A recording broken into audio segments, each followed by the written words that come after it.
everyone, Mark the Movie Man here, that time once again. Thank you so much for joining us, and welcome to all our new subscribers. Hope you've been enjoying the reviews. I got a Lilu Dallas movie pass lately, so I'm hopefully to get to a lot more films that are out in the theaters currently.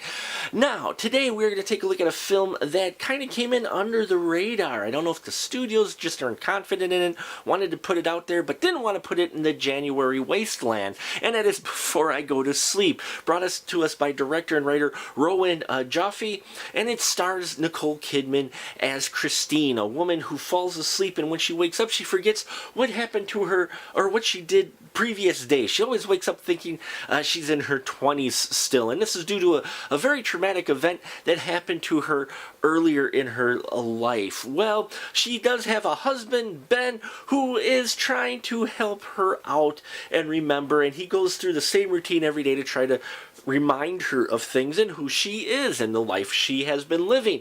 But she starts to remember truths, and those truths aren't matching what people are telling her, so she starts to figure out who she can and can't trust. And of course we see that get turned on its head a couple of times throughout this film. Folks, yes, this is like 50 First Dates meets an Alfred Hitchcock movie, but not so deep. It tries, don't get me wrong. Now, Nicole Kidman playing Christine, and her husband Ben is being played by Colin Firth.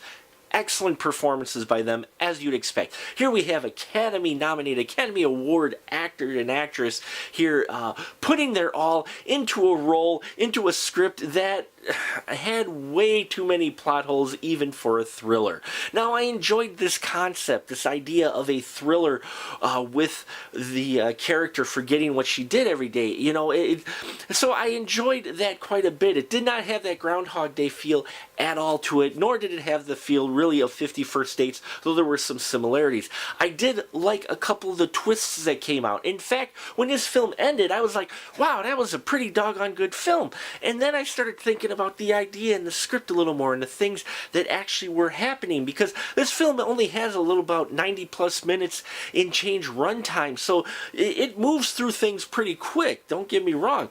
But as I started thinking about the plot some more, I'm like, oh wait, what about that left a lot of dangling plot threads that were never really tied up. But you get so into the story, and especially the some of the brutality that happens in this film later on, that I think some of those plot holes you don't really quite think about at first.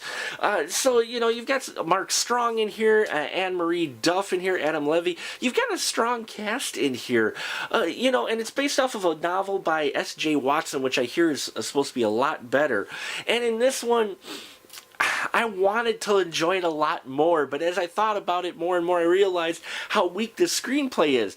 But the performances of Nicole Kidman and Colin Firth help make up for a lot of the weaknesses in the script. They make the most of what was given to them, and, you know, but I am surprised this wasn't a January release, in all honesty. I didn't hate the film.